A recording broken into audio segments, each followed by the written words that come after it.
Bienvenidos a la parte 3 de nuestro documental en Tlatelolco. Esta vez vamos a ver el complejo siglo XX, porque aquí sucedieron dos acontecimientos que transformaron a nuestro país para siempre. Soy Andrés Emo, bienvenidos a mi canal, vamos a verlo.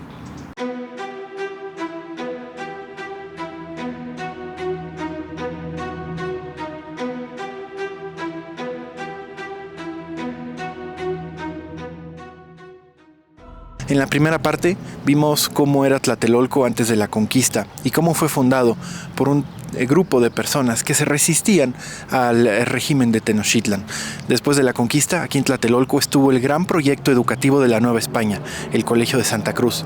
Pero el siglo XX para Tlatelolco fue también uno de los momentos más importantes de nuestra historia. Vamos a ver por qué.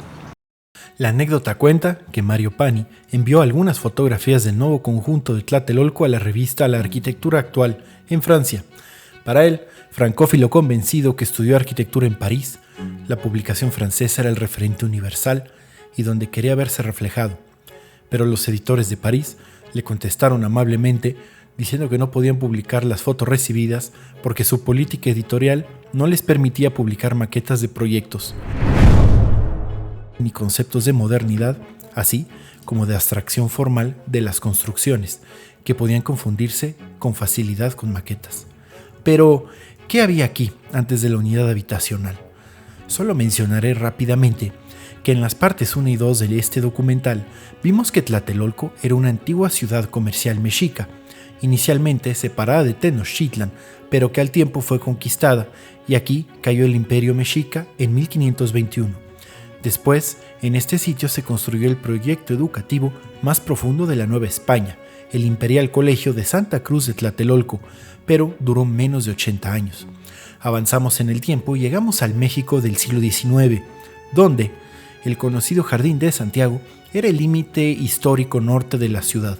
Aquí se terminaba la capital e incluso también en este sitio se encontraba y aún se conserva la aduana de Peralvillo, sitio donde se pagaban los impuestos de entrada a la Ciudad de México. Pero llegó el Porfiriato, y aunque es más complejo, la explosión del ferrocarril transformó la cartografía de la Ciudad de México quizá para siempre.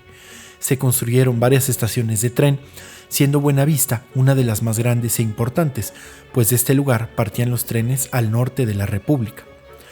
Semejante estación requería un patio de almacenes, maniobras y mantenimiento del tamaño de un país que crecía, y eso era gran parte del sitio donde hoy se encuentra la unidad habitacional de Tlatelolco, un patio gigantesco de ferrocarriles nacionales y bodegas de aduanas, además de un sinfín de almacenes. En cuanto al templo, para este punto ya se había convertido en cárcel, incluso tuvo varios presos famosos.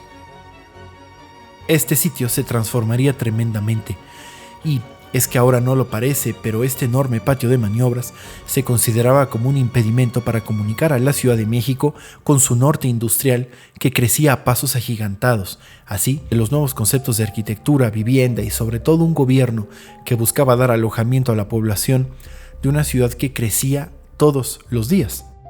Ese era el contexto en el cual se diseñó el conjunto urbano Adolfo López Mateos, que aunque nadie lo conoce así, es el nombre oficial de Tlatelolco. Ya para los tiempos del Porfiriato, Tlatelolco había adquirido un carácter muy distinto. El alguna vez convento se había convertido en prisión militar y toda esta zona era un espacio gigantesco de los patios de maniobras de ferrocarriles nacionales y centrales. Eran bodegas y aduanas que atendían en general a la estación Buenavista, una de las más importantes de la ciudad. Toda esta zona lucía muy diferente hace 100 años.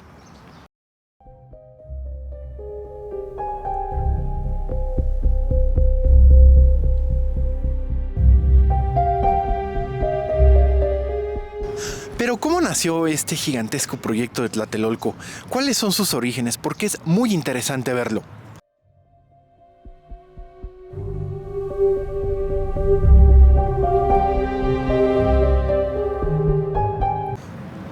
Uno de los antecedentes urbanísticos más importantes de este conjunto es la idea de ciudad radiante de Le Corbusier, que ya era antiguo para ese momento, pero planteaba en general una urbanística muy similar a la que se vio en Tlatelolco. Pero hay una gran diferencia: la ciudad radiante jamás se construyó como tal y Tlatelolco sí existe.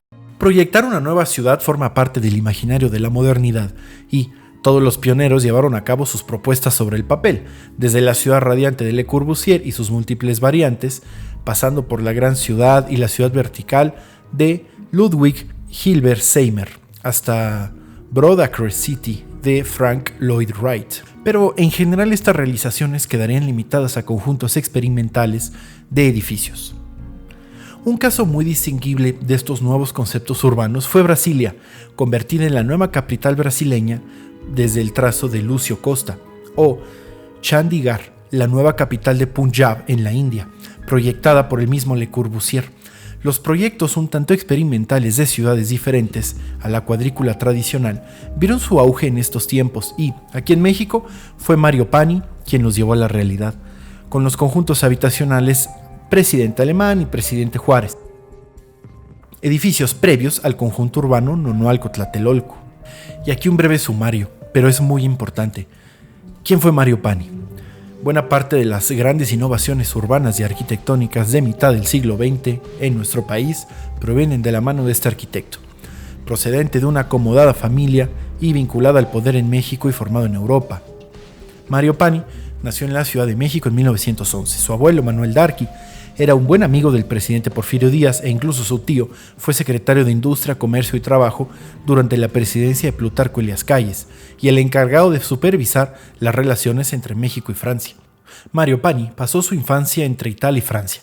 Estudió arquitectura en el taller Gromont de la Escuela de Bellas Artes de París para finalmente regresar y establecerse en la Ciudad de México. En poco más de una década, Pani llegó a ejercer una notable influencia en la arquitectura mexicana, asumiendo un estilo internacional que respondía a esta imagen de progreso y modernidad tan característica de los años 50. Su modelo renacentista del papel del arquitecto le permitió intervenir en todas las escalas, tipologías y temas de la profesión, imaginar la ciudad ideal, proyectar y hacer las realidades en las unidades habitacionales corbusianas y además codearse con presidentes de la República, secretarios de Estado y empresarios. Estaba en el momento correcto, en el sitio idóneo. La ciudad ideal que imaginó Pani era la representación platónica que mezclaba la París de Haussmann y la Villa Radiante de Le Corbusier, aunque hay que mencionar que la Villa Radiante, a diferencia de los proyectos de Pani, jamás se llevó a cabo. Para Pani, la problemática metropolitana, debido al acelerado crecimiento sin planeación, podía intervenirse desde dos acciones precisas, las ciudades de dentro y las ciudades de afuera, llevando a la práctica ejemplos de gran magnitud como Ciudad Universitaria, el propio conjunto de Tlatelolco o Ciudad Satélite, pero veamos con calma. ¿Y cómo nació la idea para que Mario Pani construyera más de 15,000 departamentos en más de 120 edificios? Y de hecho, el espacio mide más de 1,000,000 de metros cuadrados de terreno. Vamos a ver cómo fue el origen de esta construcción. Un concepto muy interesante, pues estas ideas de los años 40 y 50, del urbanismo mundial, de la ciudad moderna, se llevaron a cabo primero en el CUPA, en el Centro Urbano Presidente Alemán, después en el Multifamiliar Juárez, y finalmente se magnificó todo el proyecto aquí, en Tlatelolco. Pero un hecho muy interesante es que en realidad solo se construyó la tercera parte de todo el megaproyecto que Mario Pani tenía en mente. El macroconjunto habitacional Nonoalco-Tlatelolco era la utopía hecha realidad del movimiento moderno. El sueño construido que apuntaba Le Corbusier en el Plan Voisin de 1925, donde pugnaba una tabula rasa radical en la ribera derecha de París como única solución al hacinamiento. La puesta en escena del proyecto urbano de la modernidad llegó algo tarde a México, cuando algunos sectores de la arquitectura internacional ya empezaban a cuestionar y a ver con desconfianza el optimismo e insensibilidad de ciertos de estos postulados modernos. En 1958, Mario Pani y su taller de urbanismo realizaron un exhaustivo estudio para erradicar la herradura de tugurios que, según ellos, impedía la sana expansión de la capital. La zona de vecindades analizada tenía una densidad de 500 habitantes por hectárea en un solo nivel, sin servicios y supuestamente un hacinamiento terrible. Y en este documento original de Mario Pani, me llama mucho la atención hasta el vocabulario que se utilizó para describir a la zona que rodea al centro histórico de la Ciudad de México. Mientras realizaba mi investigación, me llamó mucho la atención un documento del propio Mario Pani, donde mencionaba que toda esta zona la nombraba como una herradura de tugurios y utilizaba nombres muy despectivos para estas colonias. Veamos, representa a la Ciudad de México bajo el aspecto de la calidad a sus construcciones. Puede verse que, por desgracia, es decadente la construcción coloreada en amarillo en nuestra lámina en más del 50% de la superficie. Decadencia que se diferencia por zonas: paracaidismo con construcciones hechas con lámina y botes de basura, jacales, vecindades de ínfima categoría que ocupan el contorno del primer cuadro de la ciudad vieja, de la ciudad de los palacios. Y por último, las zonas proletarias, válvulas de escape del crecimiento urbano, que van invadiendo hasta ahora principalmente el vaso del lago de Texcoco, con las peores construcciones, siguiendo además trazos urbanísticos atrasados y costosos. Si bien es un documento de finales de los años 50, habla de un absoluto desprecio del arquitecto por las construcciones originales que se encontraban en los espacios dentro de lo que fuera Tlatelolco y todo lo que rodea. Además, la terminología, incluso para la época, habla de un clasismo muy profundo. Esta revista se terminó sintiendo como una especie de justificación para las miles de demoliciones que se debieron hacer e incluso desalojos, sí, desalojos, pues el mismo Pani dice después: tendencia fundamental del proyecto es crear una dinámica de regeneración para estas zonas de tugurios. A su vez, desalojarán 4 y así sucesivamente dinámica que constituye una cadena de desalojamientos y de regeneración. Sí, cadena de desalojamientos. Aquí podemos ver cómo estaba el sitio arqueológico de Tlatelolco antes de la construcción de la unidad. Y es que este fue tema de grandes debates entre Mario Pani, apoyado por el poder presidencial de Adolfo López Mateos, y el equipo de arqueólogos liderado por Francisco González Rull, quien luchó por salvar los vestigios prehispánicos de las grúas y el concreto que avanzaban a toda velocidad. De ahí el nombre de la Plaza de las Tres Culturas. Aquí atrás de mí está el Templo Mayor de Tlatelolco, que tenía su propio Huey Teocalli. Y es muy importante la supervivencia de este edificio, pues aunque ahora no lo parece, durante la construcción del conjunto habitacional fue una cuestión de diferencias muy importantes entre Mario Pani, el presidente, y el arqueólogo jefe de la expedición de Tlatelolco, quien luchaba por salvar los vestigios mexicas que estaban en peligro dada la vorágine y la velocidad de construcción del conjunto habitacional. El conjunto se dividió en 3 macromanzanas separadas por ejes norte-sur, dando continuidad al trazado urbano. Lo interesante es que se podía recorrer peatonalmente todo el conjunto desde la Plaza de las Tres Culturas, pasando por el Paso de la Reforma, y llegar hasta Insurgentes, a través de 2 kilómetros de jardines arbolados sin cruzarse con vehículos. Planeado para 15,000 viviendas, distribuía en edificios multifamiliares de distintas alturas. Por cierto, el concepto de la supermanzana significaba que dentro del mismo espacio se encontraban las viviendas y los servicios básicos sin tener que hacer el cruce de grandes avenidas. Y esto resignificaba y daba un sentido completamente distinto a la gente. Había departamentos desde 1 a 3 recámaras, que era anómalo para la época, en edificios de diferente distribución y altura. En algunos los elevadores hacían parada cada 1 o 2 o 3 pisos. Aunque también el proyecto desde luego tuvo sus severos detractores, y tenían sus razones. Fue severamente criticado por sus dimensiones, la falta de estética y la destrucción de los vestigios históricos. Finalmente, el conjunto urbano presidente Adolfo López Mateos de Nonualco Tlatelolco, conocido también como Tlatelolco, con sus 15,000 departamentos y más de 1 millón de metros cuadrados de construcción, fue inaugurado finalmente el 21 de noviembre de 1964.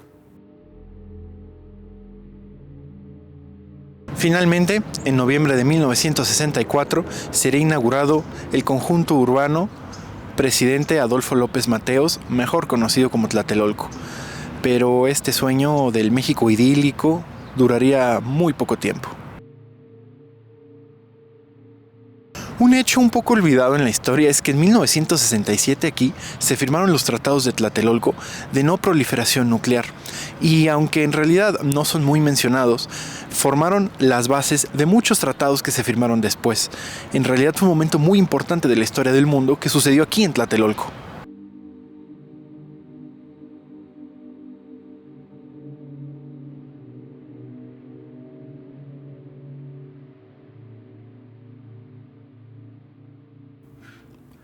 En la Plaza de las Tres Culturas, un día de octubre de 1968, se rompió el hilo que articuló la historia de México. Una matanza indiscriminada acabó con las manifestaciones del descontento popular. Paradójicamente, y quizá no sea casual, sucedió en la nueva colonia de Tlatelolco, proyectada por Mario Pani. Aquí atrás de mí, la Plaza de las Tres Culturas. Si bien no es el motivo de este documental explicar las complejísimas causas de lo que sucedió aquí, sí fue una fractura y un momento muy trascendente de la sociedad mexicana. Les dejo en la descripción de este video bibliografía complementaria donde pueden conocer más acerca de este suceso. Pero los hechos sucedieron exactamente aquí atrás de mí. Miles de estudiantes sufrieron el embate del ejército en esta plaza. Y además fue un momento de cambio profundo para nuestro país. Quizás sin querer, Mario Pani construyó en este sitio un espacio de donde fue muy difícil escapar. Como pueden ver, la Plaza de las Tres Culturas tiene muy poquitas salidas.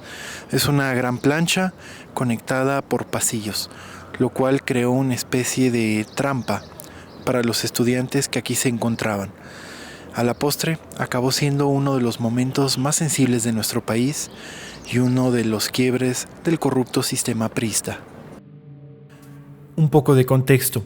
En el verano de 1968, miles de jóvenes se unieron en todo el mundo en un movimiento que buscaba cambios profundos, democracia, libertad de expresión y el fin de la represión. En un México que anhelaba modernidad, los estudiantes levantaron la voz para exigir un futuro distinto. La tarde del 2 de octubre, cientos de estudiantes y simpatizantes se congregaron en la plaza, creyendo que encontrarían un espacio para el diálogo prometido por las autoridades. Portaban carteles, gritos de esperanza y un espíritu que desafiaba el miedo. Pero lo que comenzó como una protesta pacífica se convirtió en un caos desgarrador cuando el ejército y grupos paramilitares irrumpieron violentamente asesinando a los estudiantes. Desde los edificios se escucharon disparos. Algunos de los jóvenes buscaron refugio. Otros intentaron ayudar a quienes caían a su lado. En minutos, el suelo de Tlatelolco se tiñó de sangre. Aquella noche, muchos estudiantes no regresaron a casa y nunca más lo harían. Para los estudiantes, aquel 2 de octubre no representó solo una pérdida de vidas, sino también la evidencia de un Estado que callaba las voces con balas. Sin embargo, en su valentía quedó grabado un mensaje: luchar por la justicia y la verdad siempre será un acto de amor por México. Hoy, la Plaza de las Tres Culturas guarda el eco de esas voces. El 2 de octubre no se olvida, no solo porque honra la memoria de quienes cayeron, sino porque nos recuerda que la historia se construye con valor y esperanza. Aquí en Tlatelolco, la historia sigue viva para que nunca más se repita. Si este conjunto para 100.000 habitantes era el paradigma de la modernidad acrítica de altos bloques lineales, iguales a otros tantos de las periferias metropolitanas del planeta, sería también el parteaguas de la arquitectura mexicana y el principio del declive de la brillante y espectacular carrera de Mario Pani. La belleza metafísica de este paisaje artificial se convertiría en tabú, cargado de doble significado, que representa la pérdida de libertades y la defunción de la supuesta modernidad.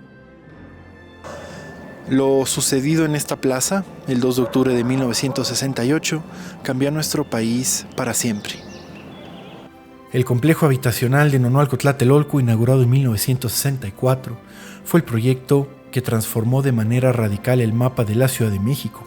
Su construcción requirió la demolición de colonias enteras para crear una zona habitacional y comercial de más de 1 millón de metros cuadrados, con un centenar de torres que albergarían el nacimiento de una nación supuestamente moderna, limpia y ordenada. Tlatelolco fue un proyecto que puede compararse con la construcción de Brasilia, inaugurada 4 años antes del complejo. Incluso Pani consideró Tlatelolco como el primer paso hacia un rediseño total de la Ciudad de México, que implicaría la demolición de gran parte de las construcciones sobre algunas de las avenidas, para elevar una supuesta ciudad nueva, moderna, racional, planeada, de acuerdo a los preceptos de la urbanística introducidos por Le Corbusier desde las primeras décadas del siglo XX y llevadas a su máxima ejecución por Lucio Costa y Oscar Niemeyer en los años 50. Quizá afortunadamente, Pani no llegó a realizar su visión, pero las obras monumentales que construyó, las unidades habitacionales, incluso Santa Fe, Ciudad Satélite, Ciudad Universitaria, alteraron un porcentaje considerable de la superficie total de la Ciudad de México. Hacia 1967, una gran parte del área metropolitana había sido planificada, diseñada y construida por Mario Pani. Aquí, todo estaba calculado matemáticamente: el tamaño del apartamento que requería una familia de clase media, los cajones de estacionamiento, la distancia entre residencias y comercios, los metros cuadrados de jardín que requería cada habitante. Las torres de apartamentos eran máquinas de habitación, donde todo, el agua, el gas, el drenaje, la ventilación, podía calcularse y distribuirse de manera más eficiente y ordenada que si se tratara de un conjunto de casas, o esa era la premisa. Pero, por supuesto, esto tenía un lado oscuro, y los críticos lo señalaron desde un inicio. Incluso había un lado siniestro, que no figuraba en la visión utópica de sus creadores. Proyectos como estas unidades habitacionales o ciudades planificadas como Brasilia son el producto de una visión totalitaria del urbanismo. El arquitecto se convierte en una especie de dictador que decide cómo y en dónde vivirán los habitantes, en dónde estacionarán, qué sendas tomarán para ir de su casa a la tienda y cuántos metros de jardín necesitan y cómo usarán ese espacio.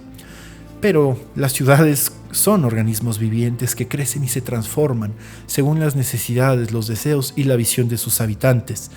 Un concepto que choca de frente con la construcción de estos edificios. A partir de la masacre del 2 de octubre, Tlatelolco quedaría asociado para siempre con ese evento, al grado de que en una entrevista hacia el final de su vida, Pani se quejó de que muchos mexicanos pensaban en Tlatelolco como un lugar en el que se mata estudiantes y no en un logro de la urbanística moderna, según él. Pero la relación entre el urbanismo de Pani y la matanza de estudiantes no es tan aleatoria.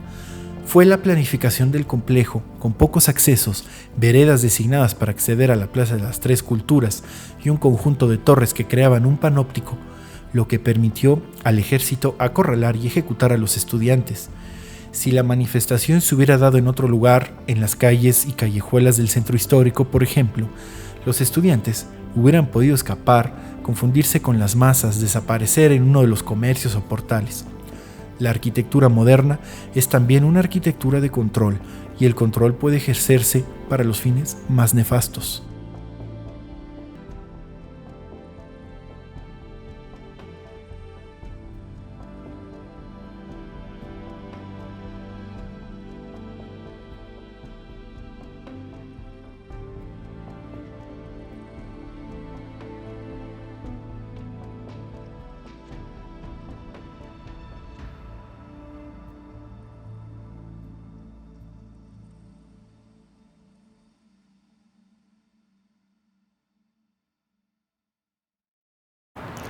La mañana del 19 de septiembre de 1985, uno de los sucesos más dolorosos en la historia de México sucedió. El fatídico terremoto devastó la Ciudad de México. Justo aquí donde estoy parado se encontraba el edificio Nuevo León, que quedó totalmente destruido. Aquí en Tlatelolco, llevándose cientos de víctimas. Realmente nunca se supo cuánta gente murió aquí. La mañana del 19 de septiembre de 1985, la Ciudad de México se despertaría con uno de los peores terremotos en su historia, que destruyó miles de edificios, casas y espacios. Marcó para siempre el imaginario colectivo de esta ciudad. Pero en Tlatelolco, la tragedia se volvió heroica. Ante la inacción del gobierno, fue la sociedad civil unida la que logró rescatar gente de entre los escombros, de entre las piedras y salvar cientos de vidas. El edificio Nuevo León, por ejemplo, quedó completamente destruido, y no solo eso, más de 10 construcciones tenían daños considerables y eventualmente fueron disminuidas o destruidas. Por cierto que a la fecha de grabación de este vídeo, existen algunas series donde se retrata este cruel episodio de la historia de la Ciudad de México y donde se deja entrever que las cosas quizá pudieron ser distintas. Parece ser que el edificio Nuevo León ya mostraba grietas y acumulaciones de agua en los sótanos, y los vecinos ya habían alarmado de esa situación, pero fueron ignorados. El supersistema constructivo de Tlatelolco, con espacios vacíos debajo de los edificios para amortiguar y hacerlos más fuertes ante los sismos, aparentemente había fallado. Y, con él, ese supuesto México donde quedaba atrás el desorden.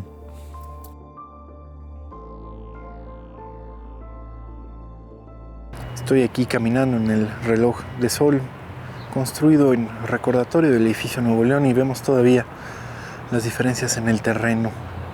Hay como 40 centímetros entre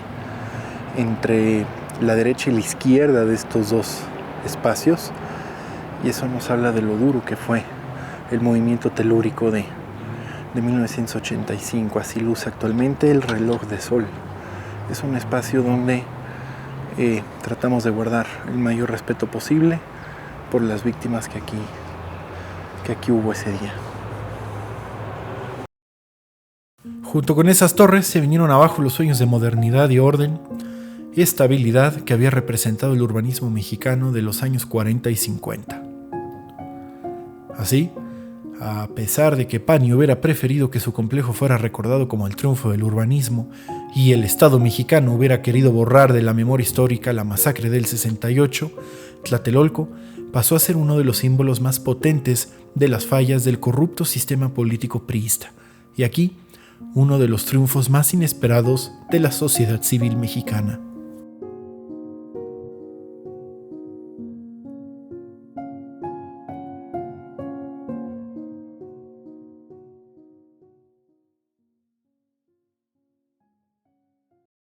Y pasaron los años y, como sucede en muchos sitios, en particular a partir del año 2000, el arte llegó a Tlatelolco.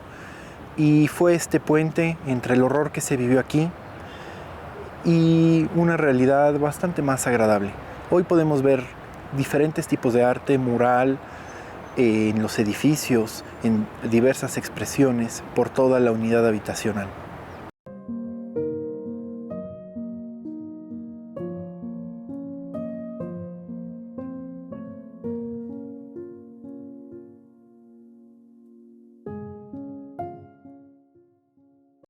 Dada esta historia accidentada, en la que se cruzan el urbanismo y la política, la arquitectura y la historia, no es de sorprender que en la última década un gran número de artistas hayan creado proyectos, en su mayoría instalaciones e intervenciones in situ sobre Tlatelolco. El arte ha nacido en Tlatelolco casi a donde se mire, fachadas de edificios, plazas, jardines, por donde se camine. En esta unidad habitacional hay una intervención artística que nos explica el espacio donde estamos, que nos ayuda a comprender la complejidad de nuestra sociedad. Desde representaciones de teatro hasta murales, es un sitio en donde el arte ha encontrado un camino de expresión como en pocos lugares en México. Incluso la antigua Secretaría de Relaciones Exteriores, hoy convertida en un espacio museístico de la UNAM, es también testigo de esto.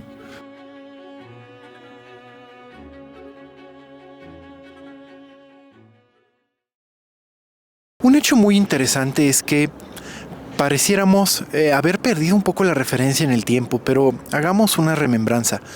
Para el 2 de octubre de 1968, esta unidad habitacional tenía apenas 3 años y medio de inaugurada. Se había inaugurado apenas en noviembre de 1964. Es decir, estos edificios que me rodean prácticamente eran nuevos para cuando sucedió la tragedia y la masacre del 2 de octubre del 68. E incluso durante los sismos de 1985, también existe otro fenómeno. Para ese momento, Tlatelolco, el conjunto habitacional, tenía 21 años de inaugurado. Si bien ya no eran edificios nuevos, estaban ni entrados en la tercera parte de su vida útil. Eran edificios que, tan solo con 21 años de inaugurados, uno de ellos se cayó completamente y más de 10 sufrieron daños estructurales muy graves. Es muy interesante cómo a veces pensamos en Tlatelolco como un sitio antiguo, pero para el momento de la masacre del 68 tenía 3 años, apenas los 4, y para el terremoto del 85 estaba cumpliendo 21 años. No eran edificios antiguos en ninguno de ambos sucesos. Este es un hecho muy interesante para nuestra historia. Tlatelolco es un lugar donde la historia se entrelaza con las raíces más profundas de nuestro México y sus aspiraciones hacia el futuro. En esta tierra, hace siglos, floreció una ciudad mexica que se erigió como el corazón del comercio y el intercambio cultural en Mesoamérica. Aquí, los tlatelolcas resistieron con valentía hasta el último momento de su conquista, marcando el fin de una era y el inicio de otra, con una fuerza que aún resuena en el aire de esta plaza. Siglos después, Tlatelolco volvió a ser el escenario de grandes proyectos y tragedias. Durante el México moderno, el conjunto urbano se levantó como un símbolo de la modernidad y el progreso en la Ciudad de México, mostrando al mundo un ideal de urbanismo integrado y funcional. Pero también, en la noche del 2 de octubre de 1968, esta plaza se convirtió en el testigo mudo de una de las heridas más profundas en la memoria nacional. Aquella masacre arrebató las vidas de estudiantes que soñaban con un México más justo, dejando un legado de lucha que aún inspira a las nuevas generaciones. El temblor de 1985, otra tragedia que sacudió a Tlatelolco y a toda la ciudad, puso a prueba la resistencia y la solidaridad de los mexicanos. En esos días oscuros, mientras los edificios caían, surgieron historias de heroísmo y unidad que demostraron que este sitio, marcado por el dolor, también es cuna de esperanza y renacimiento. Hoy, Tlatelolco sigue en pie.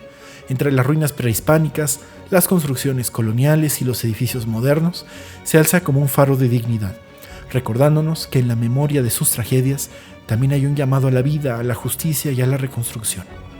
Este lugar, que guarda siglos de historia, nos invita a mirar hacia atrás para comprender quiénes somos y hacia adelante para soñar con un México mejor. Tlatelolco no es solo un espacio físico, es el reflejo de la fortaleza y la esperanza de un pueblo que nunca deja de luchar por su futuro. Hoy Tlatelolco es un ejemplo de dignidad nacional.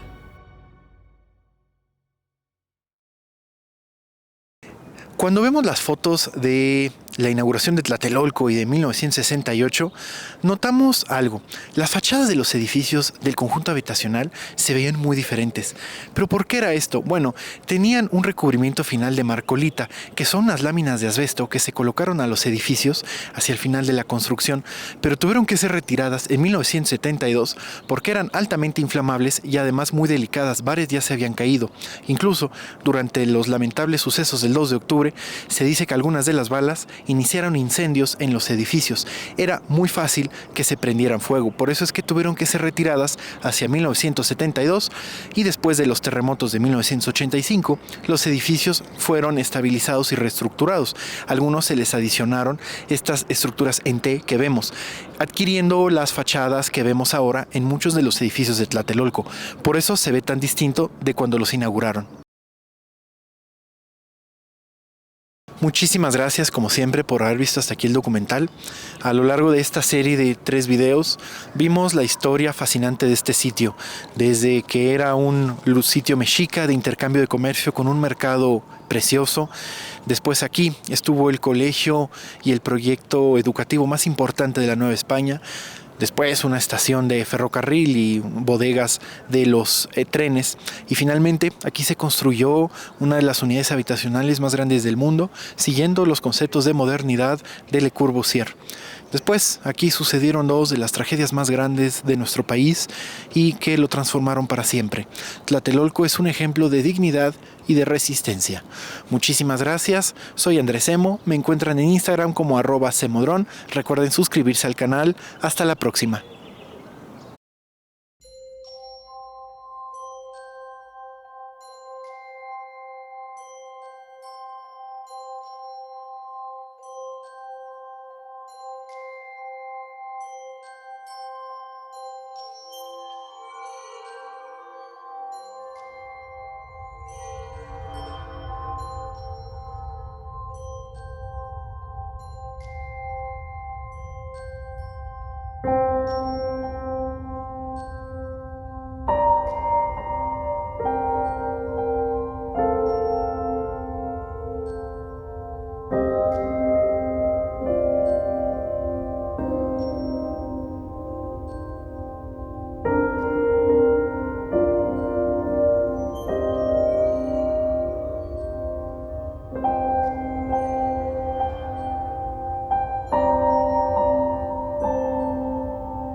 Para mi investigación fue de extrema utilidad el libro Tlatelolco, un concepto de ciudad de Editorial Arquine.